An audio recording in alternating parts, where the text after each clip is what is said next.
You don't understand me, I don't understand you, and that's okay, right?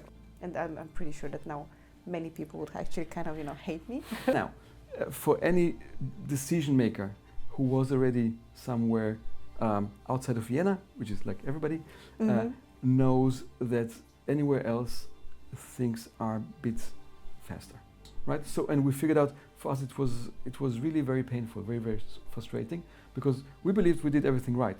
We had a wonderful ecosystem, people who were involved and inspired, and startups and so on, and media, and everything was awesome, but we did not create enough impact. Yeah. But if you look into the future, 30, 40, 50 years from now, will we be able to still say we have a very healthy economy? Our task is very difficult because we cannot actually go in and change corporates how they work. Yeah. We have to rely on people, on ambassadors that will carry the message and make it happen on the inside. Now, and if you are just as passionate about innovation as we are, hit subscribe for the Recursive Podcast on YouTube or your favorite podcast platform. We're everywhere. Welcome, Recursive community. Welcome to Vienna. We are filming during the ViennaUp Festival happening every year that is bringing startup founders, VCs, corporate innovators, different stakeholders from the DACH and the CEE region to Vienna for an inspiring week with different types of events. One of them was actually yesterday, and we hosted it together with weXelerate, and we're going to talk a bit more about it with my next guest. But let me first introduce him. Awi Lifshitz, CEO of weXelerate, Austria's largest innovation hub and ecosystem. Over the past 15 years, he has held various leadership positions internationally, focusing on innovation and digital transformation of companies. He's driven by the mission of helping companies innovate and change holistically. Avi, I'm very happy that you're here. Welcome to the Recursive Podcast. Dear Vienna, thank you very much for having me. As we discussed it, I'm not going to bring you too much back in time, but I still want to invite you on a time travel a bit. And I want you to think about the period where you had maybe your first realization that you're an entrepreneur in your core. You didn't start this kind of career. You probably had different aspirations. I have seen you also being in the advisor role, in the consultant role. How did your life change when you made this decision, and how do you compare the different roles right now? Very interesting question. So thank you very much for putting it out. I think it's more often than not you do feel it in some point in time during your career.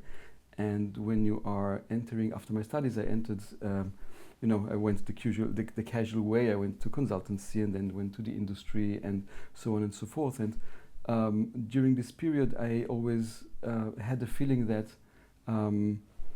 it's not the right environment for me to develop. How did you know that, by the way? Because in corporates, or in big organizations, especially when you enter it as a junior position, your role is predefined, your output is predefined, right? You have to apply and comply with whatever is set in front of you, and you have to fit in. And as a consultant, it's a little bit less, but in a bigger corporate, it's a little bit more. Right. Indeed. So when I was a consultant, I thought it was really interesting, and I just right after my studies, and we had back then a big project at Nokia, which was back then like the big thing. Wow. And I was 26, 27, something like that, and we have been to Nokia's headquarters, and I just realized for myself that I literally have no idea what the guy's actually doing, right, when they go to the office. So I felt kind of overwhelmed with my role as me advising them on something that I have no clue about. So I decided to go to the industry, right? So then, okay, so let's get started right before I can consult anybody. And then I figured out that I was in automotive, and the company I worked for was around, back then, I think 300,000 people or something, right? Wow. So obviously there's no much space for you to develop your own thing within that kind of organization, especially in the industry where everything needs to be really tight on schedule to actually be productive and successful. So in some point in time you realize, that too tight structures do not fit you well, and that you struggle. And before the struggle becomes bigger, you just decide, to change. So I think you feel it that, you can do more, and you can develop your potential more in a different structure. Yeah. Nowadays, definitely the business area, the possibilities that are given within the startup scene are way bigger, and people would be looking for individuals who want to do more, who want to develop themselves more. Back then, it was not, that common that people would go to a startup. You also left Austria at some point. You were probably also searching for something else. When did you decide to come back, and was the startup ecosystem mature enough? Yeah. When was that? I came back for personal reasons. So yes, I left Austria, but I came back for personal reasons. I just, we got a kid, and so excuses were over. It's a great reason. It's a good reason. Yes, that's what I thought too. And then you finally became a grown-up. Exactly. Welcome to life, right? Welcome to adulthood. So yes, I came back, and back then, Austria. It was the early 2010s something. Okay. And back then there were no startups. Like probably there were also startups back then, but it was not visible, right? They did not have a face in the economy or a voice. So I was not aware of the possibilities that were given back there. I'm trying to remember when was the first Pioneers Festival, because I remember being here 2014, and I was already part of this hype. I wanted to do a startup myself.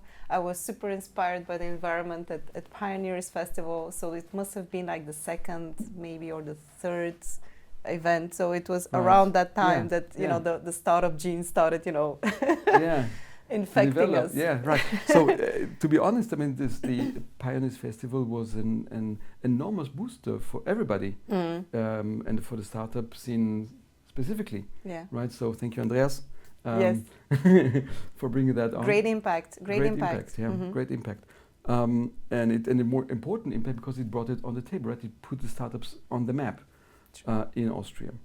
So, however, I was working for a very successful company back then called Gartner, an American, very famous brand that is dealing with IT advisory, technical digital advisory. We were consulting back then very big companies and CIOs, Chief Information Officers, on their digital journey and supporting them by becoming smarter doing so. But it was very much clear, and this is also leads us also to weXelerate journey, very much clear that digitalization value from technology will not remain with the CIO, right? Will not remain with the CIO. It will become more business topic, not an IT topic. Back then it was yet IT topic, right? Oh yeah. I remember this this fallacy. Yeah. Okay. So the CIO was tasked basically with everything that is something to do with computers, right? Including the printers. Right. Exactly. So the mouse doesn't work. You call someone from the IT, right? Yeah, this was IT. And back then the IT was regarded as a unit that keeps the lights on, as we say. It's like the canteen, sorry to do the comparison, like the canteen, right? You have no idea who works there, if they do, you have no idea about the canteen, as long as at 12 o'clock the lunch is ready. As long as it's ready, you have no idea who that actually 12 is. is too late. I mean, I've seen... Okay, I'm sorry, I agree. Okay, 11:30, okay? I've been working for a corporation myself, and I know at 11 it's already my side. 12 o'clock is already, afternoon coffee. Okay, so but it had the same role, right? Yeah. Nobody cares as long as they do their job. So nobody cares as long as my emails are coming in. I don't care who the IT is, right? Because I do business. I'm important. IT just please support me with the needs I need to have to deal with my job, right? This is the same role, right? And it developed though, right? It became more business oriented. So the question evolved from, yes, please make sure that our emails are coming through, that we're not infected with virus, IT security, that the hardware and the software works, and thank you very much. Please go back to your office and don't ever talk to me again. unless I need you, right? This was the role of the IT. I mean, let's face it. Indeed. It is, like, you don't understand me, I don't understand you, and that's okay, right? We Let's live leave it on like different planets. different plan, different language. It's okay. You do you, and but it dramatically evolved. Why? Because IT moved from being very heavy-weighted. Developers need to work 3 years, 50 developers until something is produced. Moved to something very light-weighted over time, right? And people started to think about, okay, so how can I make use of all that technology for my business? And then they went off to CIO and said, hey, I did see that there is a new CRM that allows me to be mobile too. We're talking like 20, whatever, 10. And I said, yes, but it will need, us to develop a mobile app. We have no idea how to do that.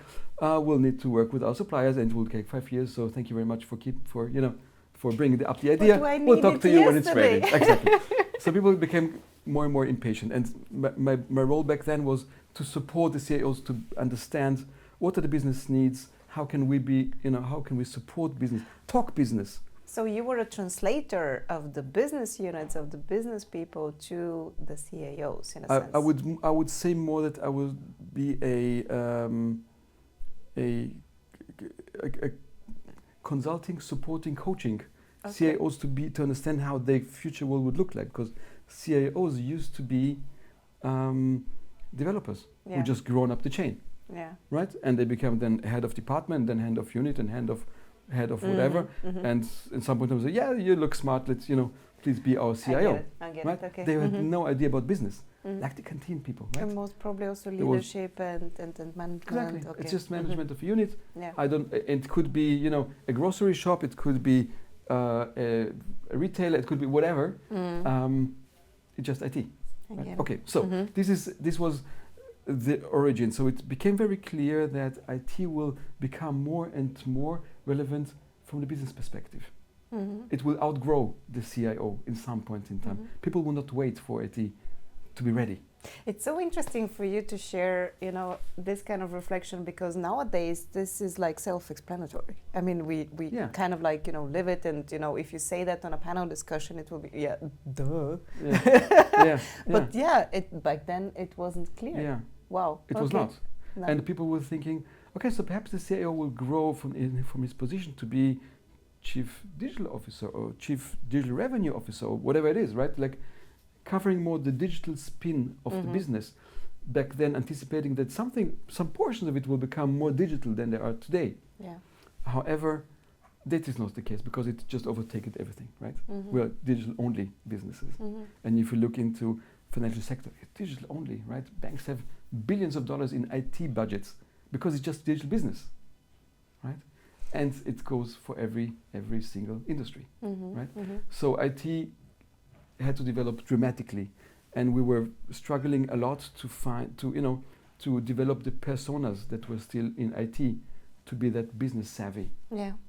Because this was part of the role. Okay, so this is where we actually came from. We're still struggling, if we have to be honest. I mean, it is still difficult to find people with technical background, with engineering background, who have a good access to the business topics and also to the business units.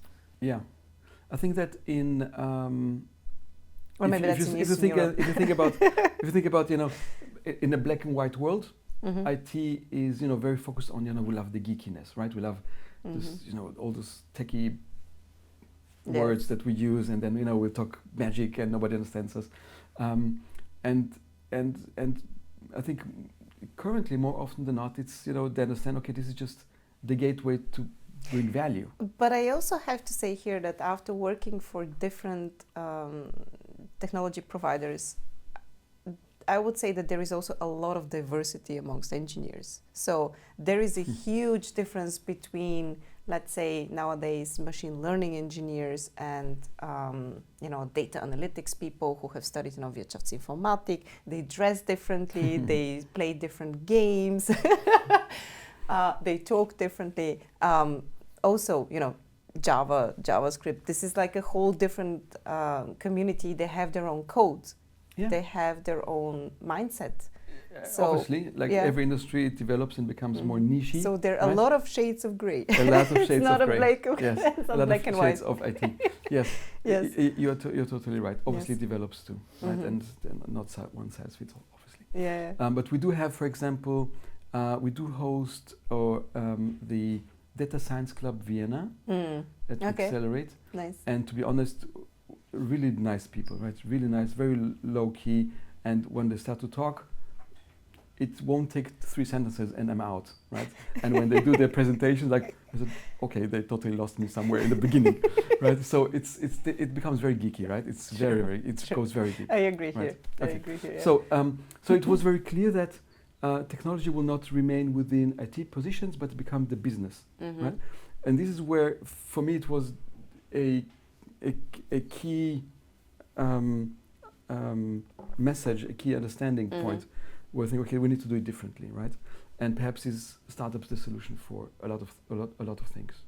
Okay. And this is, I think, one of the key pillars that also weXelerate is founded around. How did you find your access to the startup world? Coming mostly from the corporate world.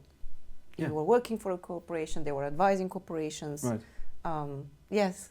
I think it's in the early beginning, it's there are not so many people around, and everyone in the startup scene was coming from somewhere. Yes. Right. Okay. They were not natural born startup aborigines. They were all coming from somewhere, right? Indeed. Same goes, by the way, for innovation as a topic, right? People you're not born to be innovators, because innovation is a new discipline, yes, right? Indeed. And most of people who did innovation, and now there are also, you can study it and so on, become a little bit more mature. But in the beginning, most people who work as also corporate innovators were coming from either sales or product development or marketing even. So they're coming from all around the place. So right? you already knew these people. I was well connected in the beginning, yes. And I think it's everybody brings his bubble with him. Indeed. And in the early phase of the startup scene in Austria, weXelerate played a major role. And we were very, very loud about the foundation, and we drummed all over the place, and there was, I think, not a single newspaper who did not write about weXelerate, which was very important for us back then, to gain that momentum, to gain the brand awareness for what we do. Yes. At weXelerate, you have this motto, which is your innovation is our mission. Can you tell me a bit more? How do you practice what you preach? Okay, so weXelerate was founded mainly because of 2 reasons. Okay, reason number 1 is we live in Austria, right? We are here based in beautiful city of Vienna, and Vienna is famous for a lot of stuff. Right, it's the most livable city, since years. Top ranked among the most. How many are they now? There must be at least 11 or 12 years in a row. Yeah, at least within either first place or second or third. Always at the opening 3 is Vienna, somewhere around that. Right? So that it's actually 12 times in a row you've been always ranked on the first place. So okay, wow. Yeah, no. First, let's say opening 3. Okay. Okay. Yeah. Okay. Which is amazing. It is an amazing city. Yes, let's live here, right? Yes. Well, I moved out, but for different reasons, not because the city wasn't the most livable city. Yeah, but you want to bring your city to that level too when you're working on it. So Vienna is famous for a lot of things. We have really a great quality of life here. We have a beautiful city. Public transportation works. We have beautiful cafes. We eat our Sacher Torte, and it's awesome. So we do love the life here, right? But Vienna is not famous for being fast adopting in anything, right? In anything, right? So we totally hang to the past, to the imperial past that we had in Vienna, and you still feel it today when you walk through the streets. And you're also very proud of it. Totally. But yes, totally. We love it. So Vienna is not famous for being very fast. Now, for any decision maker who was already somewhere outside of Vienna, which is like everybody, knows that anywhere else things are a bit faster, right? Okay. Adoption rate is higher. So anybody who has been to Silicon Valley, to Asia, right, to China, to Korea, to Eastern Europe, to Tel Aviv, right? Yes. To Eastern Europe, even to Berlin, okay, which is not very far away.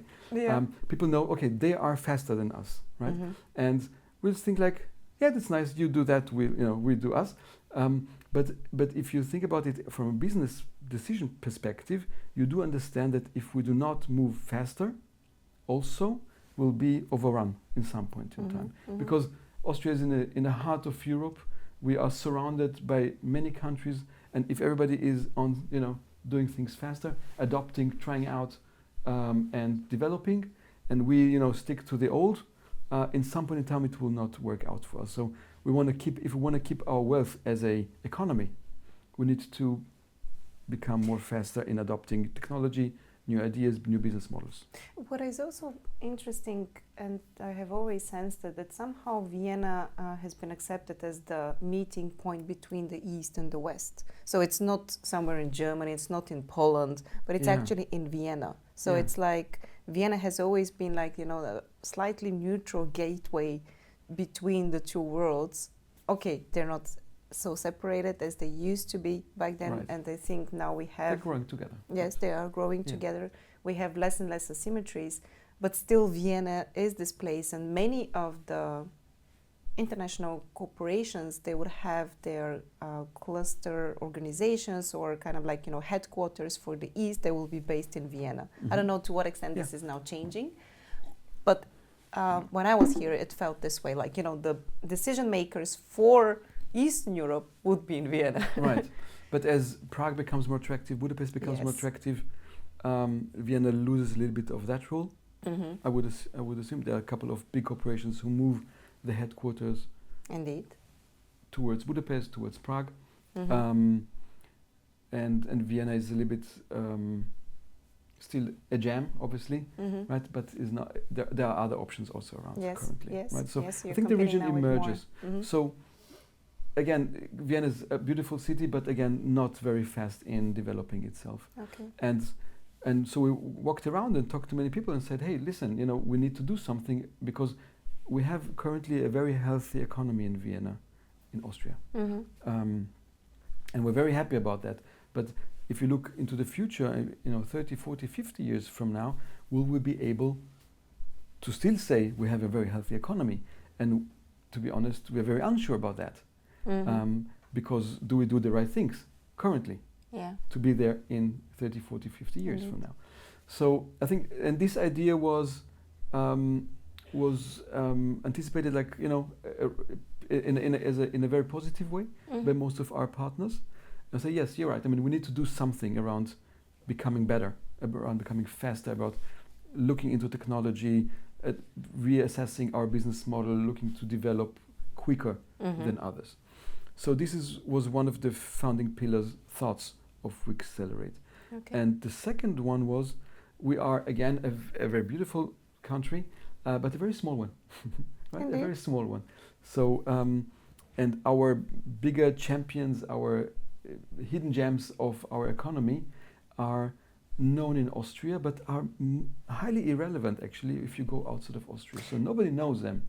That was one of the big clashes that I had when I was, traveling abroad, living in Vienna, and then traveling abroad, and then I'm sharing what I know about Austria, and everyone is like, "This is and so what?" Like, it's completely irrelevant. Whereas the perception of people living here is like, we are super important. We're like at the heart of Europe. But I'm not gonna make any comparisons. There is like a slightly different discrepancy between how Austria is perceived internationally and how Austrians perceive themselves. Of course, we're very important for ourselves. So our bigger corporates that we have in Austria are mostly SMEs for other countries. Yes. Right? So if we want to bring more technology and startups and thought leaders and experts and make this a bigger hub, we need to be louder. We need to be, because we are irrelevant, right? I mean, if you are a good startup with a good technology or good researchers, why would you go to Austria? There's no adoption, like they don't like new stuff. Like literally, they don't like new stuff, right? They have no big corporates landscape where you know multiple of options to grow.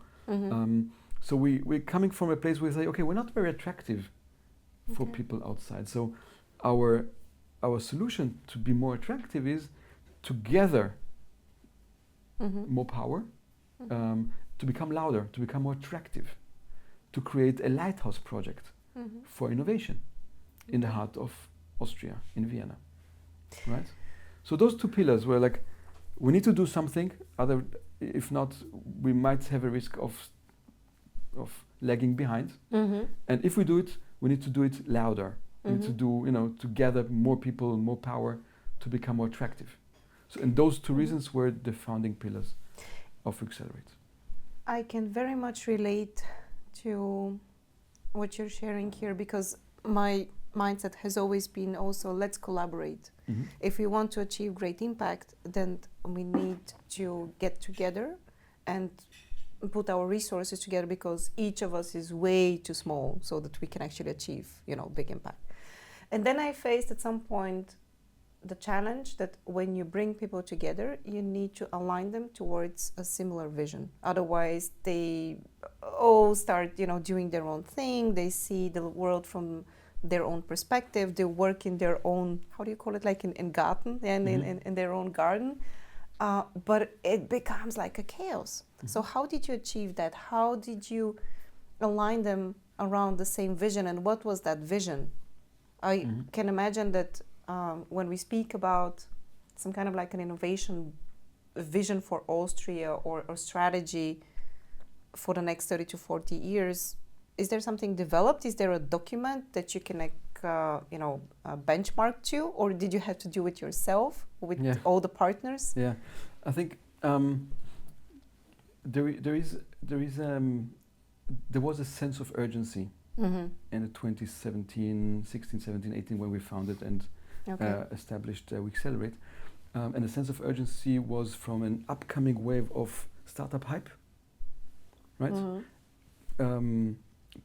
Paired with the acknowledgement that we don't know how to do that as a single corporate. Which is a great realization. I think this is where actually the interesting part starts. Exactly. So when you say, I don't know how to do it, I need to start from the beginning. Right. Yeah. We have no idea. Like, literally, we have no idea, but we see the hype. And we are very afraid, right? There is a pain. We're afraid to stay behind because they might overtake us. Right? Or disrupt our business, and will be within a very short period of time irrelevant. And all the stories about Kodak and Blockbusters and all those too big to die companies who just failed to see what's coming up, right? So there was a sense of urgency, a major hype for startups, paired with we have no idea how to do that ourselves. Oh, those guys seem smart. Let's talk to them. And what we back then told them, listen, you need to outsource or build a partnership, a strong partnership, to make it happen for you too. Because guess what? You don't have the skills.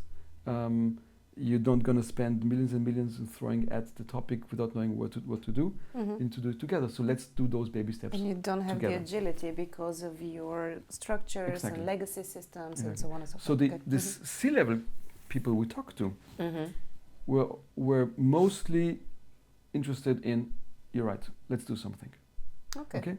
And this is the starting point of weXelerate. Now, obviously, we went around and talked smart and appeared knowledgeable, at least more knowledgeable than our counterparts. But honestly, it was fake it till you make it, right? We had literally no idea, right? We had an idea, but will it work? We don't know, right? No idea, right? And it did not work. It did not work, right? It did not work. That's something that you've learned at Gartner, right? You know how to appear smart, although you don't know what you're talking about. I'm sorry, it's a joke. It's a nice journey of getting better at that, right? Always. And so the mission was clear. The mission is we need to make the Austrian economy more innovative. Okay. Full stop. Right? We need to support our partners to become more innovative, to realize sooner what's ahead of them, how the business model will evolve, what they need to do to to navigate through that change, and anticipate changes that technology will bring. Yeah. Okay, this was a clear mission. Our interpretation of that mission was, let's make a, so sorry for the buzzwords, a multi-corporate accelerator. Okay, so be the place where corporates will build their own accelerator to become smarter by sharing resources. Yeah. It's Yeah. attractive. Yeah. And build the next generation of their business with this vehicle. This was our interpretation of our business model. And in this case, open innovation, the way that you would set it up for them is allow them to collaborate in a meaningful way with startups who are already solving certain challenges that, let's say corporations and maybe even governments would have. Right. Okay. Right. Okay. Now, there are multiple dimensions of problems there, right? That came across.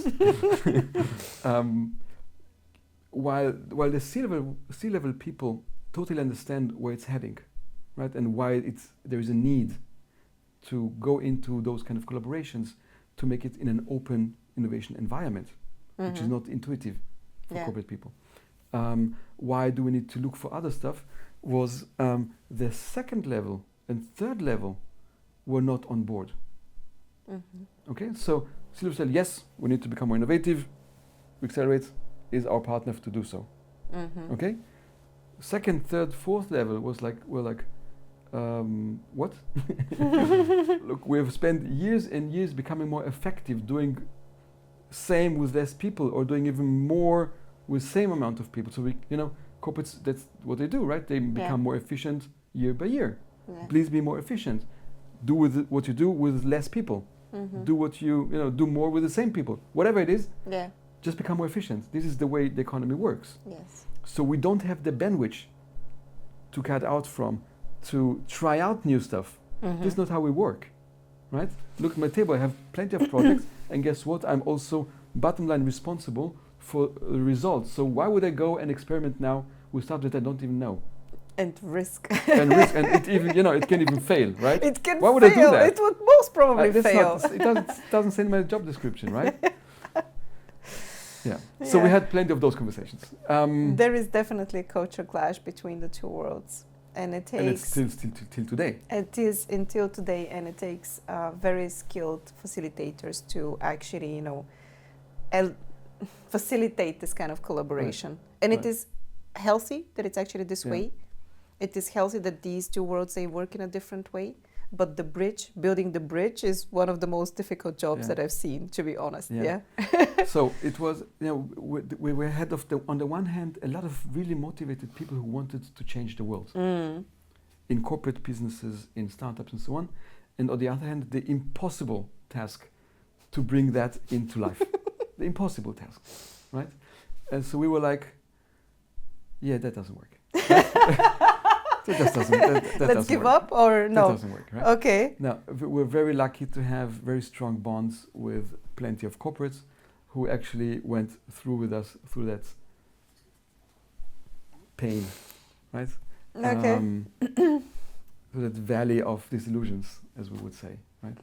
And we figured that over time, our task is very difficult because we cannot actually go in and change corporates how they work. Yeah. We have to rely on people, on ambassadors that will carry the message and make it happen on the inside now. And the strength of those ambassadors vary a lot, right? There are people who are, very missionary and are successful bringing many people behind them to do so. And there are others who just in not a very strong position. And these ambassadors or these champions, they need C-level commitment. Without it, but I got it. And then what? Okay, and then what? Yeah. Okay. Okay. So yes, the CEO said we need to, to do that. So let's do it. And still, they needed to convince to win over the business unit owners because they were responsible for bottom line, and their bonus was tied to the bottom line result. Yeah. As it is in our corporate world. Yeah. Right. So then there was a cultural clash, and and we brought startups, good ones, really amazing ones that could actually impact the way businesses work. And the innovation managers back then, or the people who were responsible for that, would bring them in and said, "Hey, business owner, have a look. Here's a great startup. It could change whatever you do." And they were like, "Yeah, that's interesting. Let's talk to them." But then you brought a second one, a third, and a fourth one, and it was the tempo is different because as a corporate, when you talk to a corporate and then you set the next meeting is 2 months from now, right? It's just a different timeline, and the startup would say, "We can have it tomorrow. Yeah, let's do it by next week, right? Don't talk to me in a month because I don't know if we're going to be in a month, right? It's a different timeline." So clash of cultures, right? So, and we figured out for us it was really very painful, very, very frustrating, because we believed we did everything right? We had a wonderful ecosystem, people who were involved and inspired, and startups and so on, and media, and everything was awesome, but we did not create enough impact. Yeah. No impact. And it killed us, right? Like, guys, come on, impact. Exactly. So this was a very, very hard journey. What is different today? Which were the missing ingredients from the journey that you had so far that you realized were missing? Yeah. So on the one hand, I believe that we were a little bit early for Austria's economy to come up with that kind of idea. So the corporates did not have accelerators in 2017. It was just not on their radar. They didn't know how to work with that. They would say like, "Hey, take the money and do that there," right? Okay. They did not own the problem. They did not own the result. I see. Right? So I think on the one hand we were a bit early. On the other hand, it needs to start some point in time, and there is not too early, as we know in the startup scene. When is the best time to found it? Yesterday. So exactly. There's not too early. So, but again, for our business case, it was very, very tough. I think one of the conditions for something like this to work is to create a sort of a mindset in the different organizations that they don't have the strict borders to their environment, that they actually work in an ecosystem. And organizations like weXelerate, but also VentureCake, they kind of like facilitate this ecosystem. I see that also partially with media, although we facilitate a different problem in these ecosystems. But more and more, in order for innovation to work, you need to kind of like open up your borders, be more collaborative. So the old rules of, competition and only one last, it just doesn't work. Yeah. They have changed. I agree. We are moving more and more toward the infinity game, and we're trying to solve problems, but we kind of like, you need to solve them together. Yeah. Because if you want to have an impact as a startup, you still need the corporate and also the government world. Yeah. At the same time, these worlds, as you mentioned, they're too stagnant or not agile enough for that, so that they can facilitate the pace of innovation, the mindset of innovation, and the failure culture that you need to do that. So you start creating an ecosystem around you, and so I think sorry, we don't see it that way. Okay. Because for us, the ecosystem that we created, if you want it or not, it was just there, right? Is a byproduct. Okay. So we wanted to support companies to become more agile and more innovative. Okay. On the longer term.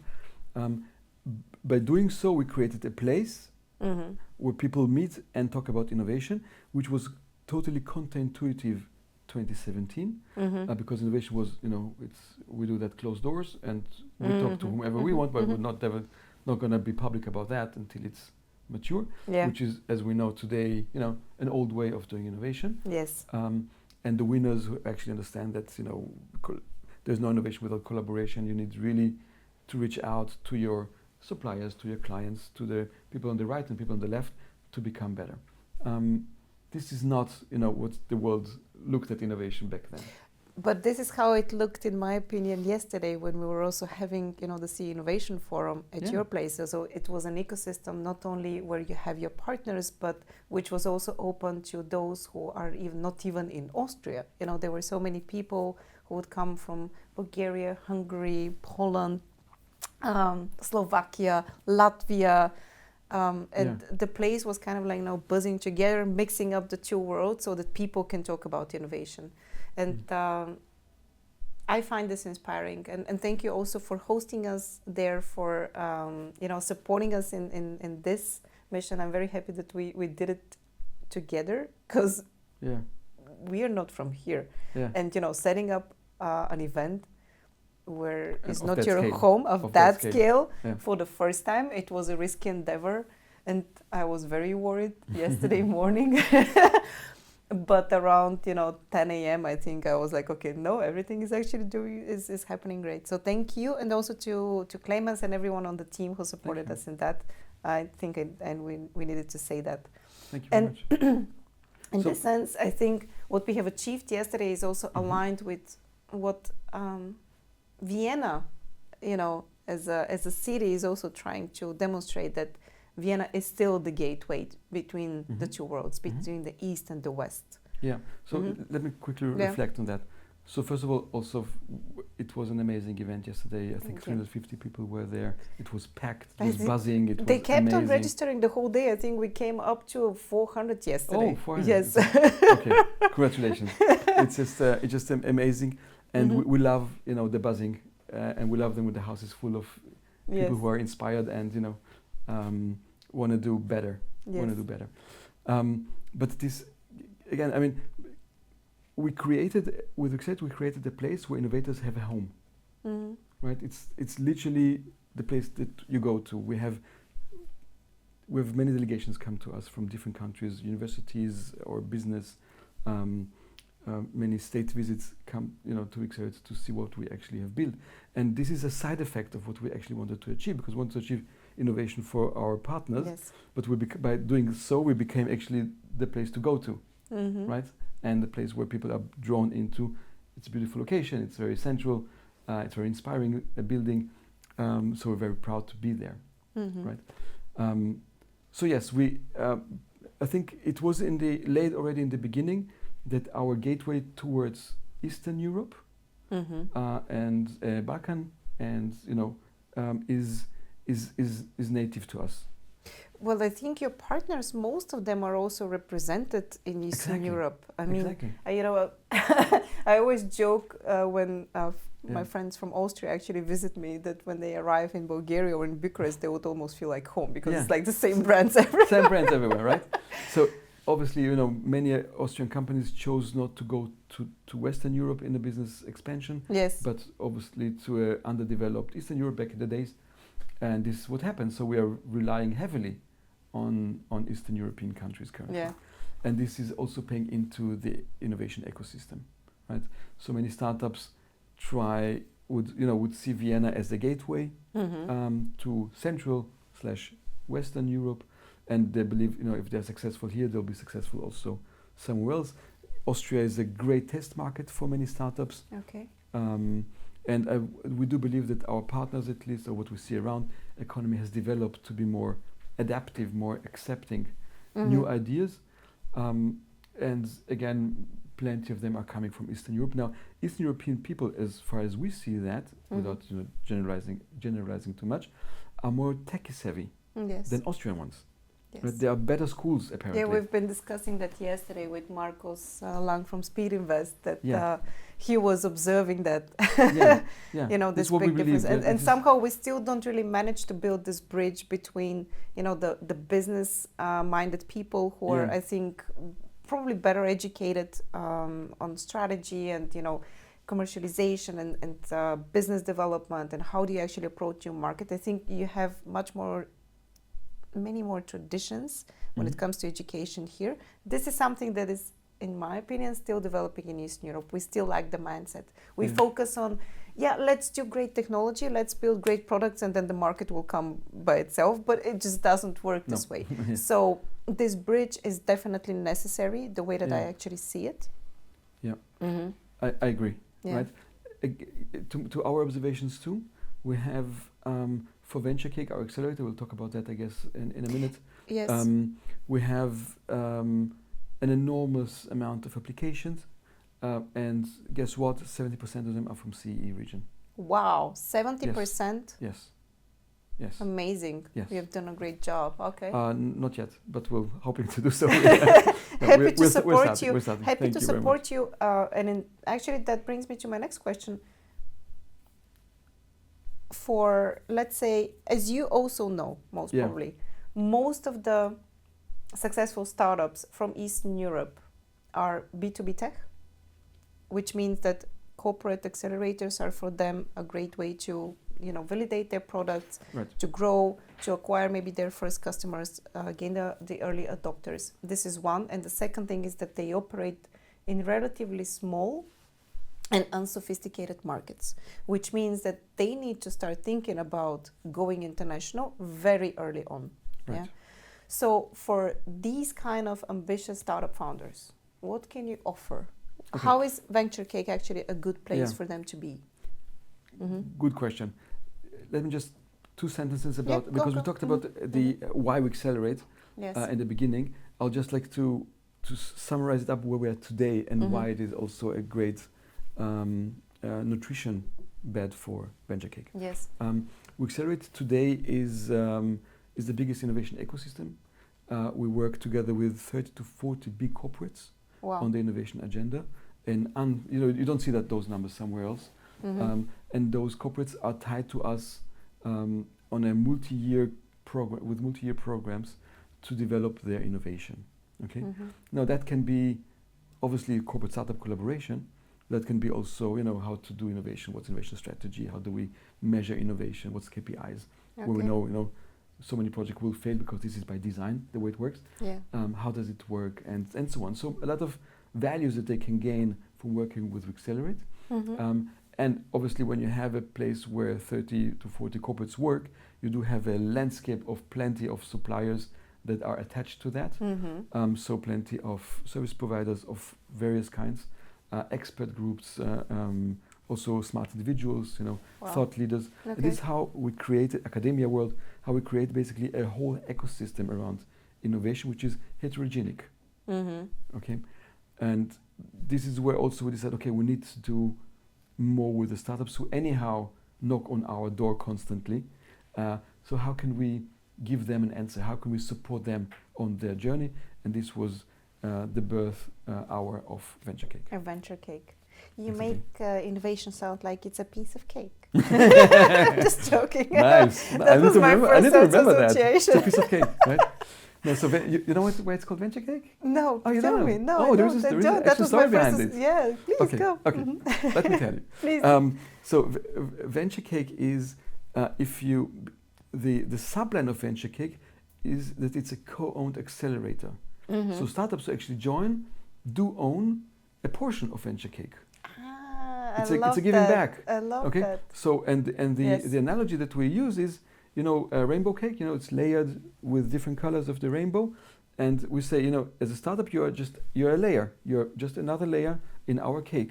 Yeah. And you take a slice, and when you take a slice, it's a whole. You take a portion of every single startup that is actually participating. You get it back. I love so it. add a layer, take a slice is a subline of VentureCake. That's why it's called VentureCake. I love and it. Every batch has a name. So the first batch that we have now is called Apfelstrudel. Okay. Hours of marketing and drinks were involved. Okay. This definitely sounds like a Schnapsy day, but it's actually very successful. Another one. You need to join our team. People awesome. It comes like that.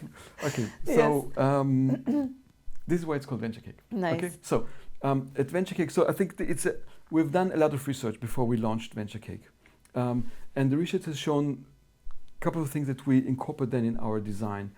One very important issue is that currently there is no smart accelerator in Central Europe. We did not find a single one.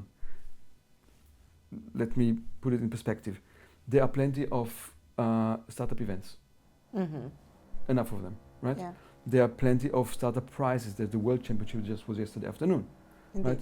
And there are almost every region in Austria has a startup contest where you can actually go on stage and win a prize if you're good.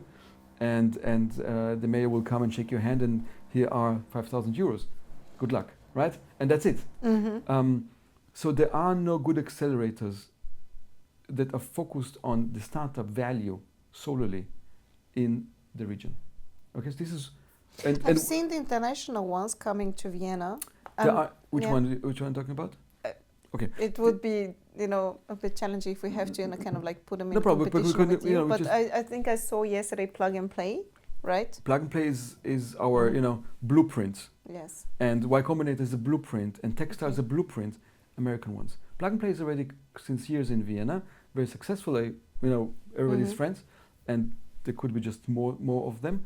Plug and Play follows a little bit of a different structure. Yes. And we are very, very fond of their global reach and so on. So congratulations to them. They don't have, at least we'd see, they don't have the very early stage startups that we would be looking to support. Okay. Right. Okay. And I see you also, going through this whole journey with your partners, that you probably use a different kind of trust at this point by the corporate partners that you have, and most probably you understand their mindset better. We do. We work since years together. Exactly. Right? Yeah. So we do. So the Venture Cake was built upon the ecosystem that we already have, giving also the promise, on the one hand, that you'll get the access, because if you're a startup and consider what's my product market fit, does actually work, does actually people need it, or how should I twist it so it will be a better fit, you need to have those kind of conversations early on. Yes. Early on. Now, guess what? It's not very easy as a young person to get to those conversations, to have the right doors, and to people who actually are empowered to make decisions about future deployments of such products. So we bring along 30 to 40 big corporates where we have, they're on our quick dial, as you say, to have those kind of discussions. Awesome, right? High value.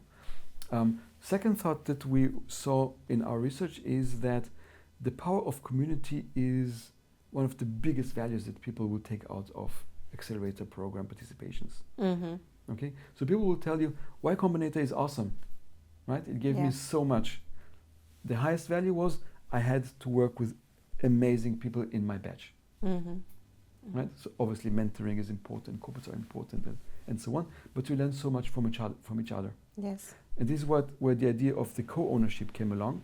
So okay, so if that's the highest good, the community, why won't we just leverage that even more and make everyone participating in everyone's success? Because numbers are obvious, right? There are 7 from 10 will not make it.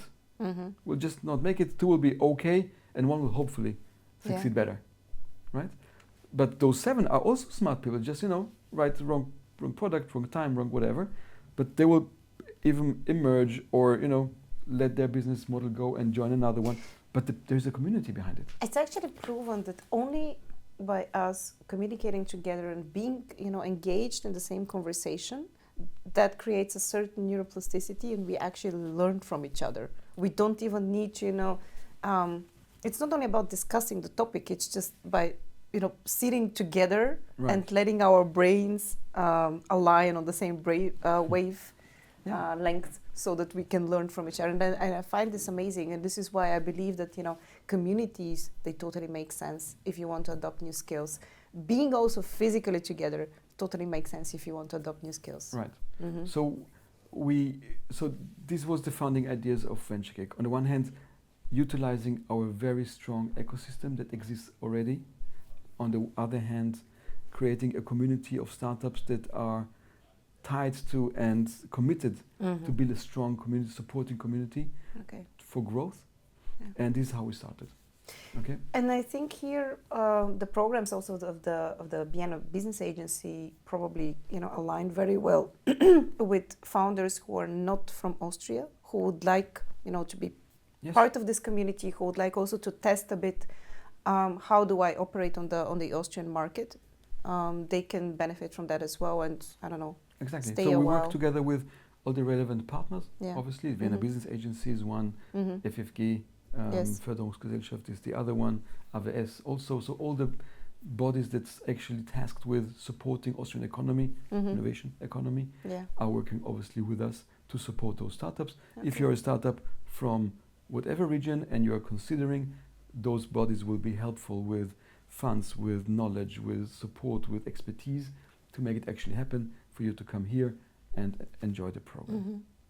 Because we are approaching towards the end, I wanted to finish on an aspirational note. Yeah. From the experience that you have gained with corporate partners so far, you probably also see certain patterns, or what are the most common challenges that they're trying to solve through innovation or through technology. Can you somehow distill it to a trend that you're seeing right now? So if there is a problem or problems that need to be solved, let's say by startups, for your partners, which are the most common, or is there kind of like a direction that you can give? Yeah, I think the startup scene is a very smart scene, and we've seen it also in the applications, and in the first batch we opened the door, said, hey, if you have a good idea, just join us. We do not narrow it down to a topic, industry or technology. Nice. Just come, tell us your idea, and let's have a good conversation. And we saw that around, I think it was around 75% of all applications were either in the area of, let me put it in clean tech, climate tech area. Wow. And AI. Those two topics. And if they're combined, even better, right? Yes. So AI and something with climate. Now, it's a very broad topic, right? Yes, I mean, both of the topics are not verticals anymore, but they become like a horizontal solution. So you would have, it can be in prop tech, it would be in agro tech, it can be in construction tech, it can be in oil and gas industry. It is so broad, right? Everything is climate. Because today, if you incorporate innovations, if it's not climate, paying into the climate topic, nobody wants to hear it, and it's not good. Because it's our, that's where we're going to. Yeah. Same goes for AI. It needs to be smart, it needs to be agent-based, it needs to be, less human touch and very smart machines that do something for us that we cannot do currently. And so, as you say, I mean, if you ask, okay, what are corporates looking for? People know it already, right? It needs to pay into the climate crisis topic. Okay. It needs to pay into becoming smarter. Okay. Right now, what we started also seeing is that the topic of cybersecurity, dual use, defense is becoming also more and more relevant. Unfortunately. I'm afraid that that will probably put sustainability and also clean tech and green tech a bit more in the background. I am pissed at this point that we need to spend our money on defense and not into the future, and making sure that, and I'm pretty sure that now many people would actually kind of hate me for saying that, but this is how I am. I'm aligned. I think it's a sad fact that we buy rockets and not pay into the same amount into education or healthcare or elderly care or things that will actually bring us forward as a society. Okay. Because investing into army power has not proven to bring us further as human beings. But that's the case. I mean, we'll probably not be able to change that. And unfortunately, the next 10 years, I would anticipate, will be heavily invested in defense. Yeah. What does it mean for the startup scene? Different stuff. Obviously, cybersecurity is going to be on the rise for various reasons. Yes. Also with capability of being the aggressor, not only the defender. And it's going to be driven very hard. There are several units already that are now putting money together for acceleration in defense area. You need to want that, right? You need to actually want that. And there are most often than not very state-related organizations, right? Because you will not be able as a private contractor to do a defense accelerator.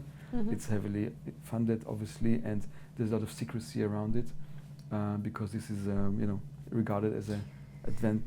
It's a strategic topic for every country. Exactly. Yes, indeed. Exactly. But anyway, So if you remember the vision that you started with initially, weXelerate, and then later on evolved to Venture Cake, and now you are progressing on this path.